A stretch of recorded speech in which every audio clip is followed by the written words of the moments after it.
Good morning, everyone out there in YouTube land. My name is Jared. This is my channel, Mazda B3K. In this video, this is more like a 5-minute fix. We're going to cover where the EEC relay and pigtail are on your 1989 Ford F-Series truck and why it's important and how to fix it. Without further ado, let's get started. So first, where is it? On a 1989, you have this little panel, and it's got some stuff laid out on it. Now, this is a diesel, so it may look a little different if you have a gas truck, but there's a relay or a connector for trailer tow, fuel pump, EEC power, and RABs, which is your rear anti-lock brake. Now, mine, all of this has been kind of laid out because, you know, it's old. But right there, that's trailer.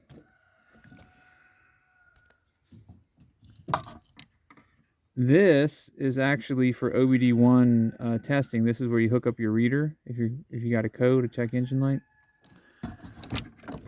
This is RABs test right here, and this poor child is your EEC connector.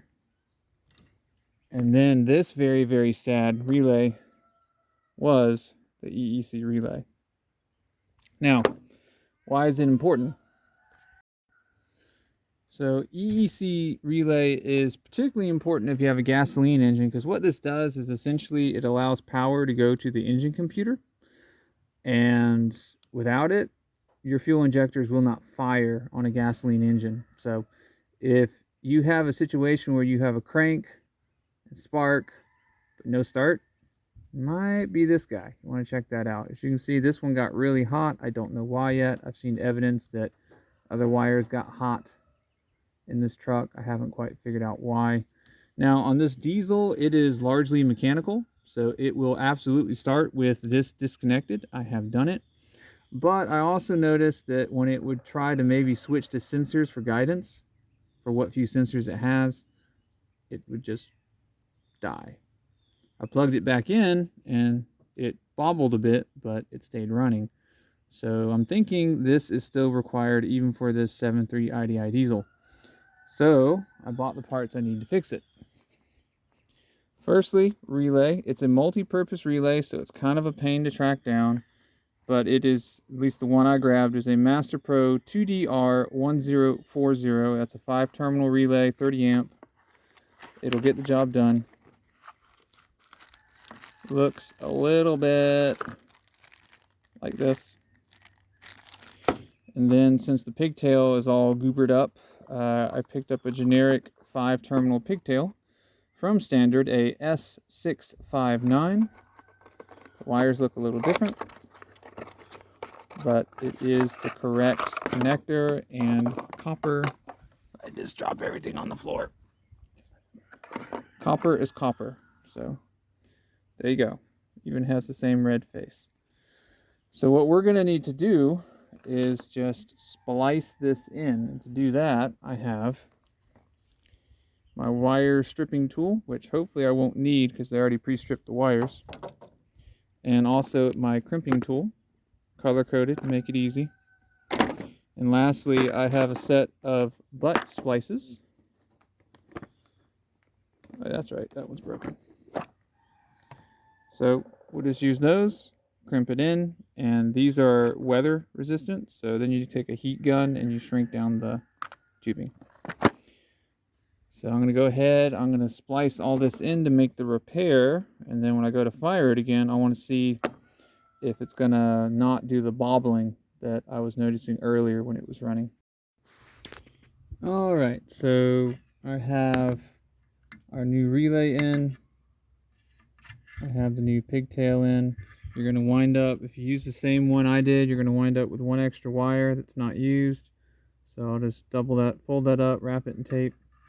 Make sure you stare and compare old versus new. Make sure that you wire up the correct wires. Some of the wire thicknesses are different on this pigtail because it's a generic multi-function pigtail. I'm going to leave it like this. I'm not going to heat shrink in until I can test make sure that this behaves appropriately. And I'm waiting on getting some other stuff done before I do that, before I warm the engine up. So that'll be it on this particular thing until I can make that test. Good morning, everyone. Today is a new day. So here is our relay and everything. This is about a month or two later.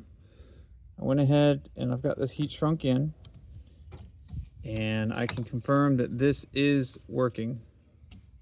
Got a little water on it, but that's why it's a tight relay. What this does more specifically, like I probably mentioned before in the video, is this is the EEC relay. Without this, the PCM does not work correctly. And I can verify that the PCM appears to be working at least somewhat correctly because I don't have any engine codes right now, or transmission codes, because on this particular vehicle, since it only has a diesel, the computer is 100% for the transmission. That's it. It has nothing to do with the engine itself. The engine is fairly mechanical. So it is working because I can pull codes from the computer, and this vehicle is shifting. If the PCM was not working because this was kaput, it wouldn't be able to shift. It would be in, oh, I take that back. It would be in limp mode, and you'd have extremely slammy shifts from like 1 in 3, I think is what you get for limp mode. And it's not doing that. I have all 4 gears, and all that looks good. So we can consider this, I still need to tidy this up, but we can consider this a successful repair. Alrighty folks, that's going to do it for this 5-minute fix where we replace the EEC Relay and Connector on my 1989 Ford F-350 7.3 liter IDI diesel. If you found this video interesting, if you found it entertaining, if you learned something, please consider like, sharing, and subscribing. That does help to grow the channel, which allows me to bring you more content like this. Please also leave a comment. I like to read them, I like to reply to them, and I do like to learn from them. And lastly, guys, I make mistakes like buying apparently half melty buckets of bolts like this, so you don't have to. I'll catch you guys next episode.